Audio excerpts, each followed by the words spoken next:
good, people? What's going on? What's good? You guys are watching your favorite podcast, Connecting the Dots, and today we have a very special guest in the building, Mr. Kevin. Hey, what's up with you, man? Not much, man. Glad to be here. Thank you. And Kim, what's up with you? How's your week been? Everything's been good. Okay. We got some good topics for you guys, so what are we going to talk about today, Kim? The government shutdown update. We're going to talk about the least educated states in the U.S., We're going to talk about the incident with the Black Hebrew Israelites, the MAGA teens, that the phrase has been coined now to describe them. And we're going to talk about Khalif Browder's family, Jay-Z, Meek Mill. They have a criminal justice reform announcement we spoke about last week that they were going to announce it, and they did. The cancel culture, and some of the events that are going on this weekend coming up here in Atlanta for the Super Bowl. Who you going for, Kim? I know you don't watch football. I could care less. You sure? If it never came on, it wouldn't change my life at all. I might be going for Brady, though. We'll be happy about I'm that. betting on Brady, but I want the Rams to win. Can't bet against number 12, though. That's the biggest thing. Brady, it's tough. Because everybody in Atlanta was so rude to the people in New Orleans, I hope that the Patriots win their ring in their stadium. Already know the Bengals are here in spirit. Hey, shout out to the Bengals. As long as the respect them. Right. 2019 AFC North champs next year. We'll see. But yeah, so let's get into it, Kim. So what's the first topic? All right, so the first topic I thought, since we have a guest, that we should talk about is the government shutdown, which is over. Is it temporarily though, right? Temporarily. Yeah, that's what I heard. So if you work for the government, I suggest you save your money, pay your bills that you owe with the money they give you, because you're going to get back pay unless you're a contractor, and we'll get into that. And because the government was reopened this week, last week, after over 30 days of being shut, the longest government shutdown in the history of the world. And so they agreed, they being the government, Donald Trump and the others.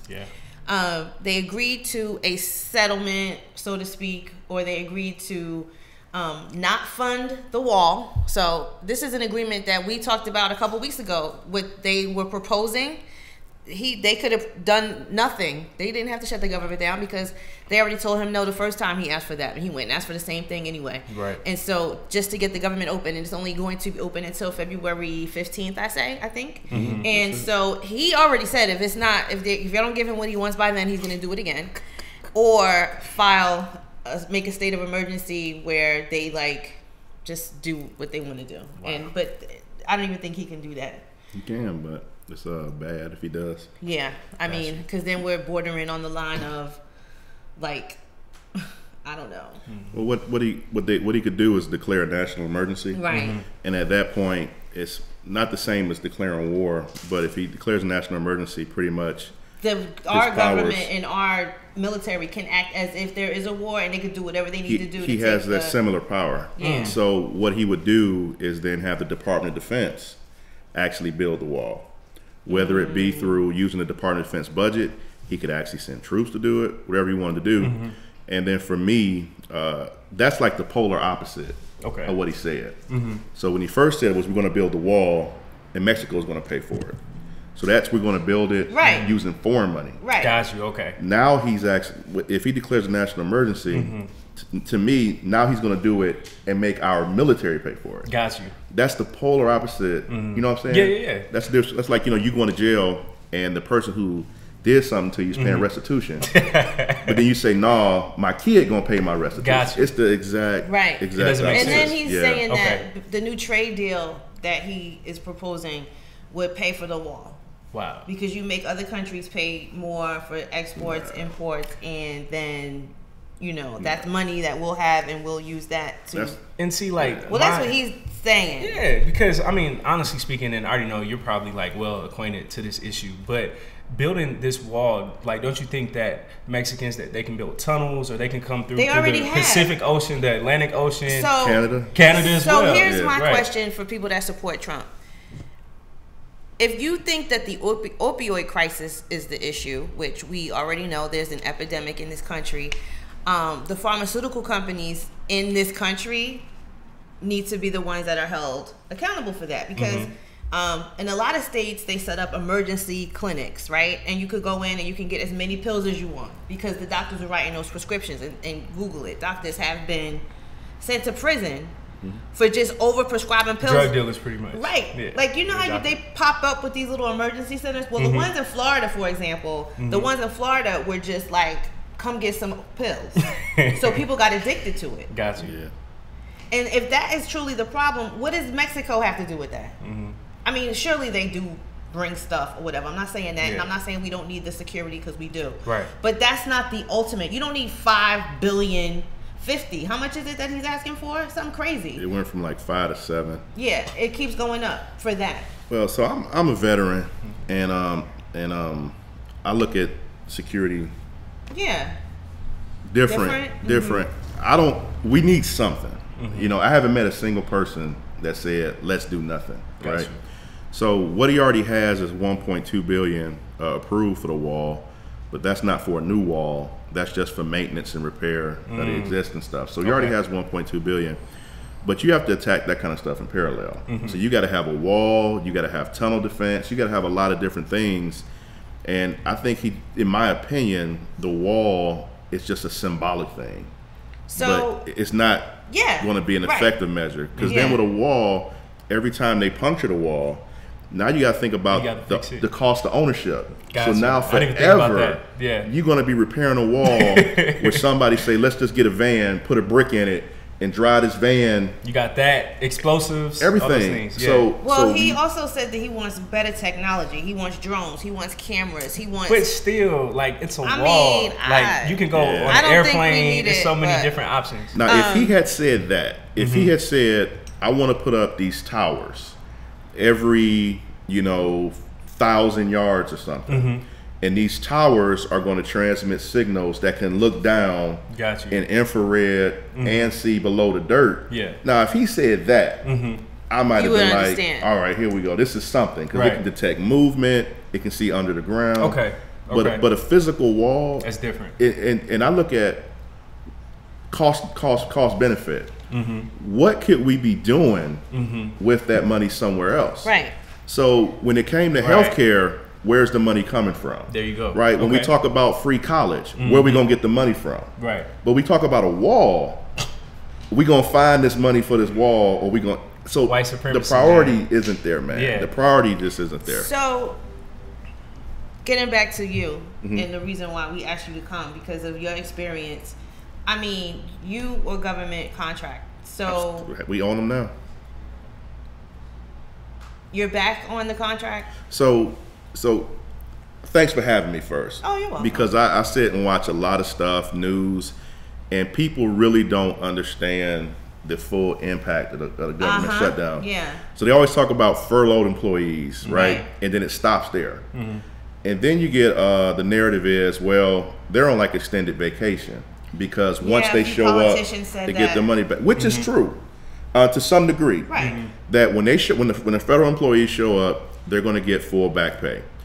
But the side part about that is, though, they still got to pay for daycare every week. They still got to pay gas money. So the cash flow is bad for them, right? But then there's another group of people that aren't talked about. Those are the federal contractors. Got you. Okay. There's 1.2 million of them. That's a lot of people. So there's 800,000 furloughed folks. Got you. 1.2 million federal contractors. So these are the people who, when you go to a military base, they work in the pass and ID office. So if you're working in the private sector, if you work in corporate America, it would be like the temps. Yeah, it's like the Halliburtons. The temps come and they don't get the benefits you get. They're doing what you're doing, but they don't have health benefits. You have the same manager, but they're not getting the benefits. The contractors are hired by the government to help them do their work. Right, and that's what our company does. We're a federal contractor. Yeah. We were fortunate in the sense that the agencies that we have contracts with didn't shut down. Oh, great. And some of the agencies we were with that were shut down, the portion of work that we did was too important to their mission to shut down. Yeah. So that's the other thing people don't realize. Like, for instance, let's take the Census Bureau. Most people would see that as a non-critical agency, right? So they're shut down. But in 2020, we've got to do the census. Again, yeah. So if they shut down next year, they would switch to be critical employees. No. So what they did was that agency is shut down, except for the people who are working uniquely on the 2020 census. So how do they decide who's essential and who's non-essential? That's at the director level. The director decides. Okay, so at that point another thing people don't understand, like what we were saying, is that when these people were put off, unlike the private sector, you can't go get unemployment. They can. They can go draw unemployment. What hurts them is where you see the ads and the commercials and the things across Facebook that says if you're a furloughed employee, you can come in and get a loan. Well, the reason these people are giving the furloughed employees loans is because they know all their money is coming back. Gotcha. Right. Now, when you're a contractor and your money isn't coming back, you're not. The bar is higher. But does the bank know that? Banks are well versed. See, the thing about government money is that it's guaranteed. Okay. So there's no, and their jobs are guaranteed. Yeah. So there's no chance that the federal employees aren't getting paid. Okay. It's just a matter of when, right? So that's guaranteed. It's like a federal contract. If I get a federal contract for $10 million, any bank will loan me money. You know it's coming. Because they know it's coming. Yeah. Okay. They might call the agency and go, look, I got a contract number 1, 2, 3, 4. Is it real? Right. But that money's guaranteed. And like DC, for example, now if they have so many people that work for the government there. DC was one of the cities that denied unemployment. But can you imagine what the impact would have been if they would have given unemployment? Right, yeah. There was some states that said that you could file for unemployment, but it was just crazy. I mean, and at that point, I'm glad that they are back now, but you only have 2 more weeks. So you have to save your money. Yeah. You can bet it's shutting down again. You think so? He's going to get his way, man. So let me give you, this is my opinion. I try to do opinions, but drop some gems but since people listening, I look at what led up to the opening. Okay. Right? The closing? No, the opening. What led up to the reopening that happened on Friday? Well, it's because of the Super Bowl. Nah. And the FAA. The big story was this guy wasn't able to do a State of the Union address speech. That too. Until the government reopened. Okay. So now that it's open, I think the guy really wants to give his State of the Union speech. So he's trying to inspire people. But he doesn't do anything except pitch his wall the whole time. Whenever he gives his speech. Jay Black, again, what he said is true. This was this man's main pitch the whole entire time. I'm going to build this wall. He just did a speech the other day. He's trying to stick with it. You got to respect Trump.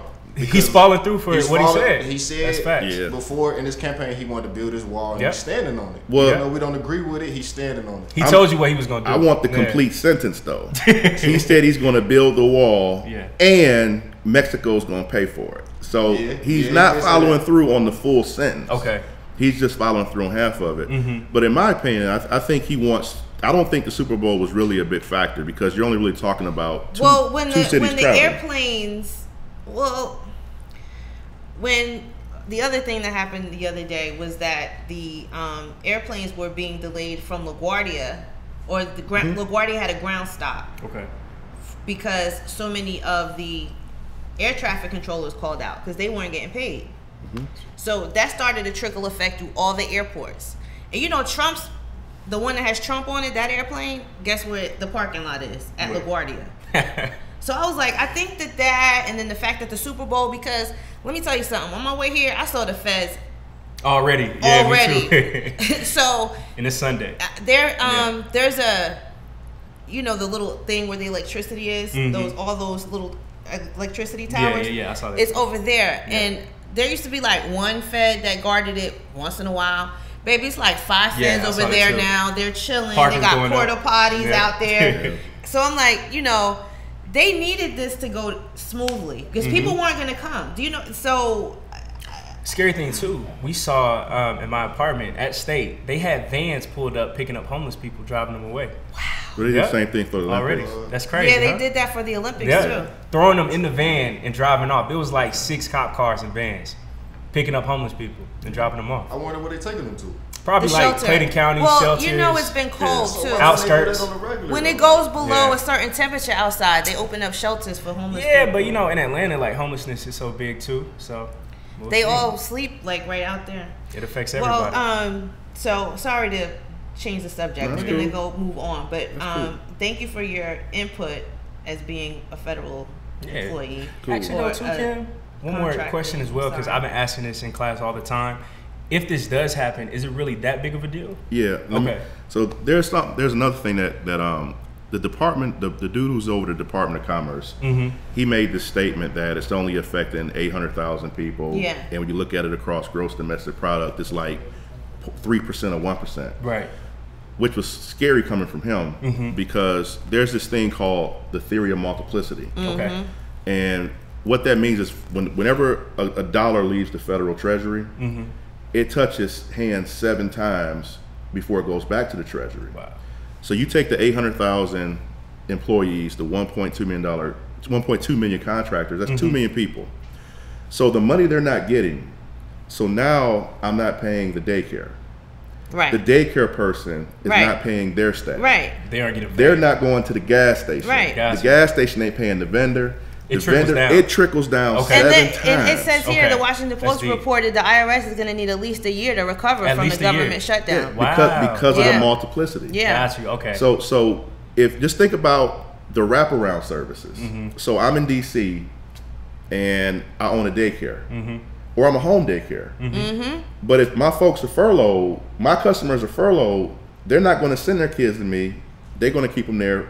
So it just that the barbershops, the dry cleaners in DC, especially, all the lunch people. Think about all the lunch stands. There you go. That's why they food trucks, things like that. So that the multiplicity, everybody's affected. Yeah. So the 2 million, you can look at it as 14 million people. Wow. So whatever dollar value multiplied by 7. Wow. Whatever head count multiplied by 7. That's the real impact. Churches too, and pastors, man, they're gonna be mad for the tithes.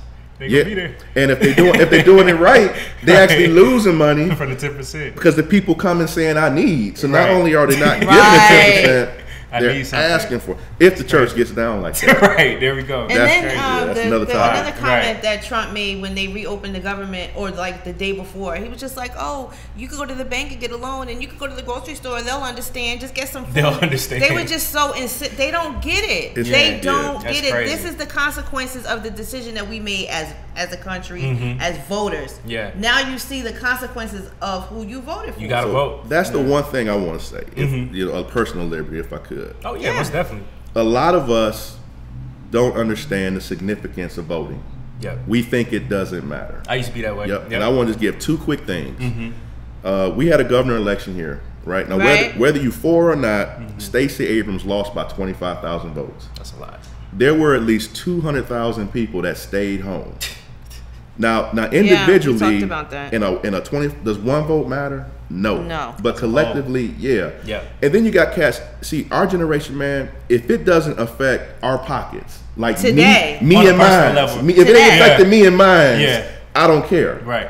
Well, the threat of losing any federal thing, whether it's Medicare, SSI, food stamps, WICs, education, my only question, now that it's actually about to hit yours, I just hope people really see the importance of voting. Right. Because of all the people who say my one vote don't matter, together they could have swung any election. That's facts. So that's the only thing that I hope they state did. Like Georgia too.